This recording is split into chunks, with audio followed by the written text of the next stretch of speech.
Hello, 3 ചിത്രങ്ങളുടെ official OTT release തീയതിയാണ് ഇന്ന് നമ്മൾ നോക്കാൻ പോകുന്നത്. വീഡിയോയിൽ മുൻപ് വീഡിയോ ലൈക്ക് ചെയ്യാൻ വേണ്ടി ശ്രമിക്കുക. ആദ്യമായി അറിയിക്കാൻ പോകുന്നത് സുരേഷ് ഗോപി, അനുപമ പരമേശ്വരൻ എന്നൊക്കെ പ്രധാന കഥാപാത്രങ്ങളായ ചിത്രമായിരുന്നു Janaki V state of Kerala. ചിത്രം ഓഗസ്റ്റ് 15 തീയതി മുതൽ C5 എന്ന OTT പ്ലാറ്റ്ഫോമിലൂടെ OTT റിലീസ് ചെയ്യും. മലയാളം, കന്നഡ, തമിഴ്, തെലുങ്ക്, ഹിന്ദി തുടങ്ങിയ ഭാഷയിലായിരിക്കും ചിത്രം OTT റിലീസിനെത്തുക. അനശ്വര രാജൻ പ്രധാന വേഷത്തിലെത്തിയ ചിത്രമായിരുന്നു വ്യവസായ സമേതം ബന്ധുമിത്രാദികൾ. ചിത്രത്തിന് അത്യാവശ്യം ഒരു വിജയം സ്വന്തമാക്കാൻ വേണ്ടി സാധിച്ചിട്ടുണ്ടായിരുന്നു.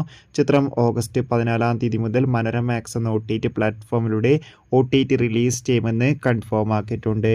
ടൊവിനോ തോമസ്, ഭാവന, സൗബിൻ എന്നൊക്കെ പ്രധാന കഥാപാത്രങ്ങളായ ചിത്രമായിരുന്നു നടികർ. ചിത്രം ഈ വരുന്ന ഓഗസ്റ്റ് 8 തീയതി ആയിരിക്കും നമുക്ക് സൈന പ്ലേ എന്ന OTT പ്ലാറ്റ്ഫോമിലൂടെ ആസ്വദിക്കാൻ വേണ്ടി സാധിക്കുന്നത്. ചിത്രം 1.5 വർഷത്തിന് ശേഷമാണ് OTT റിലീസിനെത്തുന്നത്.